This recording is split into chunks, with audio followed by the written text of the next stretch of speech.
বৌমা এইভাবে কি কেউ ঝাড়ু দেয়? ও আমি তো ভুলে গেছিলাম, এটা তো শ্বশুর বাড়ি। আয় হাজারবার কইয়া পাঠাইছে বুঝতে হই না কাম কাজ করবি। শ্বশুর বাড়ি এরকম উল্টে ঝাড়ু দিতে হয়, এটা একটু নিজে বুঝতে করতে পারি না। শ্বশুর বাড়ি যে সব কাজ একটু আলাদা, এইটা একটু আমার মাথায় ঢুকাইতে পারি না।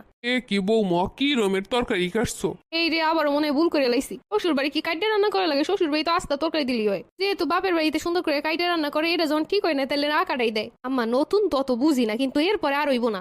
শ্বশুর বাড়িতে আইসো, আর কত যুগ লাগবো শিখতে? পুরো আমার মাথায় গিলো হইব না, এরকম করলে শ্বশুর বাড়ি টিকতে পারুম? এইটু বুঝি না যে বাপের বাড়িতে যেহেতু কাইটটা রান্না করে, শ্বশুর বাড়িতে আস্তই রান্না করতে হইব। আই ঠিকই কয়, শ্বশুর বাড়ি গেলে বুঝবি।